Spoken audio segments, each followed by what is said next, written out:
Hi, ik ben Tom Lassing, beursbox.nl. Leuk dat je kijkt. Gisteren heeft de komende president Trump een persconferentie gehouden over wat hij allemaal van plan is.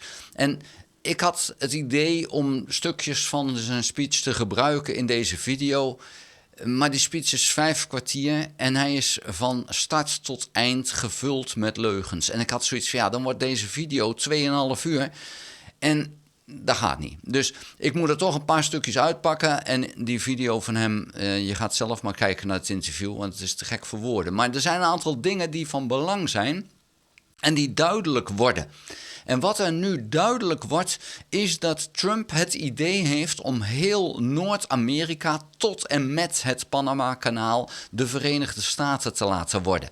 Hij denkt zichzelf te zien als een soort Alexander de Grote of Napoleon of Stalin of Poetin of wat dan ook. Maar hij ziet zichzelf als de grote leider die heel Noord-Amerika onder het bewind van de Verenigde Staten gaat krijgen. Hij heeft is aangegeven de intentie om Panama-kanaal terug te nemen. Hij heeft de intentie om Mexico binnen te vallen. Hij heeft de intentie om Canada de 51ste staat van Amerika te maken. En hij heeft de intentie om Groenland te krijgen als het moet met militaire middelen. Dat is wat hij nu aan het aankondigen is. Nou, vervolgens, en ik heb hem in de vorige video een debiel genoemd, en dat is niet netjes van mij, maar in de speech noemt hij een van de aanklagers die hem heeft aangeklaagd in feite hetzelfde. Hij gebruikt dat soort woorden voor mensen die niet dat zijn. En ik denk dat hij dat wel is. Dus ja, het is niet netjes van me, maar als je die speech ziet van hem en vooral als je de tekst uitgetypt ziet, dan is die man een debiel. Ik kan het niet beter maken dan dat het is. Hij is volslagen gek. Hij liegt alles bij elkaar. Over van alles. Het is één brok van leugens. Inflatie is het hoogste ooit. Nee, dat is hij niet in Amerika. Inflatie is helemaal terug. Nee, maar volgens hem is het hoogste ooit. En Amerika zit vol met problemen. Nee, de Amerikaanse economie gaat fantastisch. En hij ziet het als hij is de grote winnaar van de verkiezingen en dus niet schuldig, omdat hij de winnaar is van de verkiezingen. Nee, hij is voor 34 aanklachten is hij schuldig verklaard en vrijdag gaat hij daadwerkelijk horen wat dan daadwerkelijk zijn straf wordt. Helaas zal het zo zijn, verwacht ik, dat hij geen straf krijgt omdat hij verkozen is. Maar daarmee is hij nog wel schuldig aan wat er is gebeurd. Maar hij ziet het zelf als zijnde van nee, ik heb de verkiezingen gewonnen, dus ben ik niet schuldig. En ik word hier als onschuldige aangeklaagd. Nee, dat is hij dus niet. Hij is vreselijk schuldig aan al die 34 aanklachten en alle andere zaken waar hij voor is aangeklaagd, waaronder onder andere verkrachting. Maar hij ziet zichzelf als onschuldig. En het had natuurlijk nooit mogen gebeuren dat een man die zo onder vuur ligt en die in feite in zoveel rechtszaken betrokken is, onder andere verraad aan het land, dat die verkozen kon worden tot president. En dat hij daadwerkelijk gekozen wordt. Het is waanzinnig. Maar goed, het is gebeurd. Ik ga niet verwachten dat vrijdag de rechter zegt, ja, je moet 10 jaar de gevangenis in vanaf nu. Dat gaat dus niet gebeuren, omdat hij al verkozen is. Het feit dat de rechtspraak in Amerika zo slecht is, dat ze die man niet op tijd konden opsluiten, ja, dat betekent dus dat het land gedoemd is. En volgens Trump gaat hij nu ervoor zorgen dat de lonen omhoog gaan, dat de belastingen omlaag gaan en de inflatie gaat hij terugbrengen. Nou, die 3 dingen gaan niet samen. Maar dat is voor hem geen enkel probleem. De gouden tijd van Amerika gaat nu aanbreken. Nou, ik vrees dat hij de wereld in een oorlog gaat brengen die we nog niet eerder gezien hebben. We zijn bang voor Poetin, want die heeft ook die ambities. Trump heeft diezelfde ambities en Europa zit er tussenin. En als daadwerkelijk Trump het leger van Amerika in gaat zetten om Groenland te veroveren, ja, dan is Europa in oorlog met Amerika. En als Trump daadwerkelijk Mexico en Canada wil inlijven, dan is hij in oorlog met die landen. En ik vraag me af in hoeverre de Amerikanen erin meegaan dat Amerika dat gaat doen. En we zien het nu in Rusland. Een oorlog die niet nodig is in de Oekraïne. En hoe gaat de bevolking ermee om? Ja, die wordt zo gemanipuleerd dat ze het prima vinden. En laat duidelijk zijn, 70 miljoen mensen hebben voor Trump gekozen. Die vinden dus dit wat er nu gaat gebeuren in principe goed. Daar moet je vanuit gaan.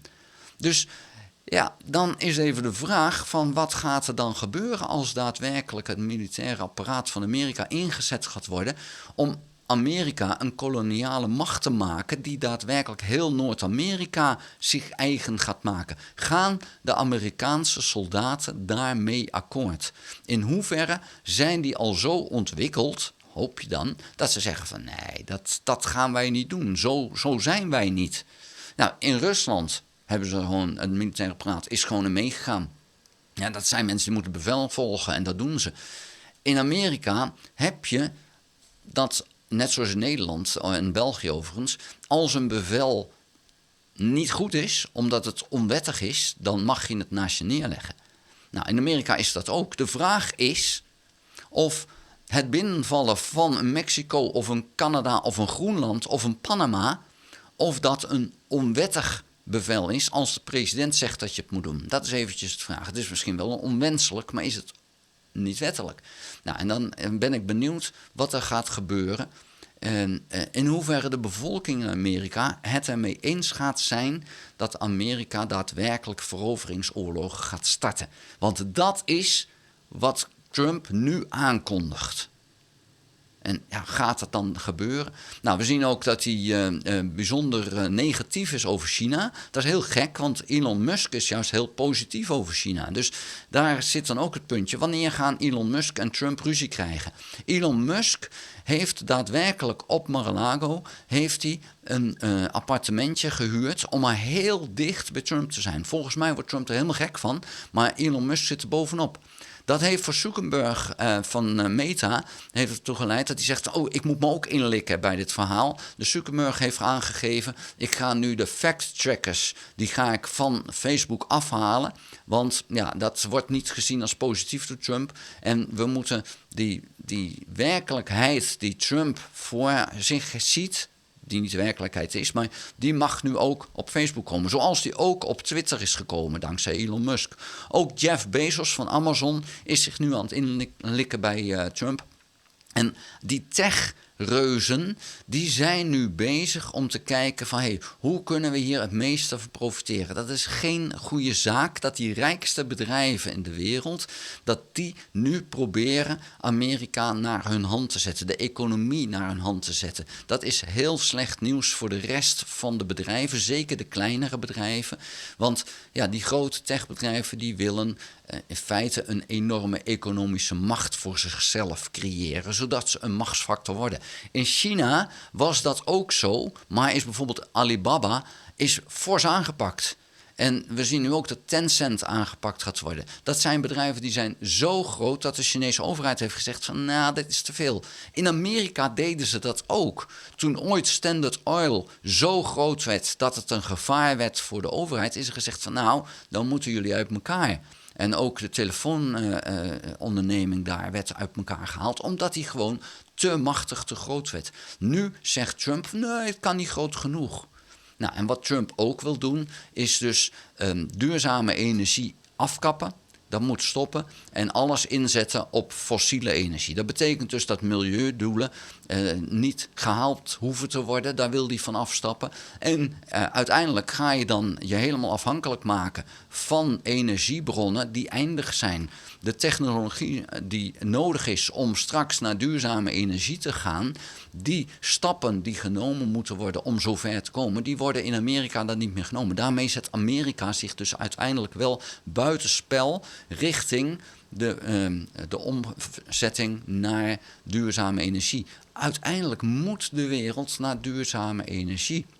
Het is niet anders. En nou is de vraag, is dat over 10 jaar, is het over 100 jaar? Ja, die vraag kan je je stellen. Maar wij moeten zoveel mogelijk naar duurzame energie, omdat die andere bronnen eindig zijn. Ook uranium is uiteindelijk eindig. Dus je moet wel overstappen. Ja, en daar zet hij nu Amerika zometeen op een aantal jaren achterstand. En ja, dat is gewoon geen goede zaak voor Amerika niet, maar in voor de wereld ook niet. Want Amerika heeft natuurlijk wel een enorme hoeveelheid aan kapitaal die ze kunnen inzetten om die stap te maken, om die transitie te gaan doen. En ja, helaas, Amerika heeft gekozen voor een andere richting. En ik denk niet dat dat een goede zaak is. Maar het is de zaak die nu wel realiteit gaat worden. En ik maak me daar toch zorgen over. En ja, Trump die eigenlijk nu al een beetje naast de rails begint te lopen.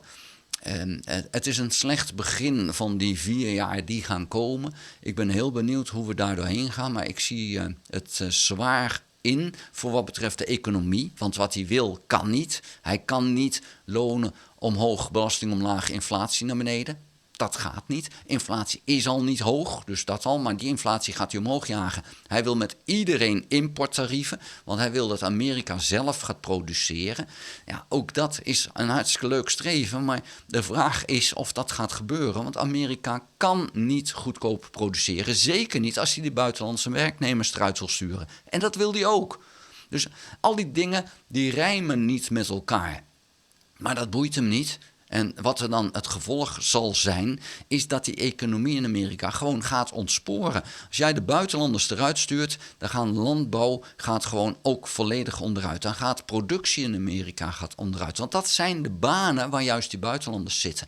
Op het moment dat dat onderuit gaat, gaat de prijs omhoog. Als de prijs omhoog gaat, is de inflatie omhoog. Dan kan je dat niet compenseren met hogere lonen. Want als je dat doet, gaat die inflatie nog verder omhoog gaan. Voor je het weet, heb je een uit het hand lopende inflatie en dan gaat het naar hyperinflatie. Ik weet niet waar dit naartoe moet, maar het is doodzonde dat Amerika zo'n debiel aan het roer heeft gezet. Maar het is de realiteit en daar zullen ze mee moeten leven. Daar zullen wij mee moeten leven. En ja, ik vind het een trieste zaak. Ik heb die video van hem, ik ga het niet eens meer doen om dat stukjes uit te halen. Trump heeft in die speech uitgelegd wat regen is. Dat komt vanuit de hemel, zegt hij. Nou, alsof we dat niet wisten. Maar goed, hij vertelt het alsof hij er voor het eerst achter is gekomen dat dat het geval is. Ja, dat niveau. Hè. Dus ik hou er maar over op. Vond je de video toch interessant? Geef een duim. Heb je nog geen abonnement op dit kanaal? Abonneer je dan. Druk dan ook op belletje. Krijg je notificaties als ik een volgende video gemaakt heb. Ga ook naar de website www.beursbox.nl en schrijf daarin op de gratis nieuwsbrief. Dank voor het kijken. Houdoe.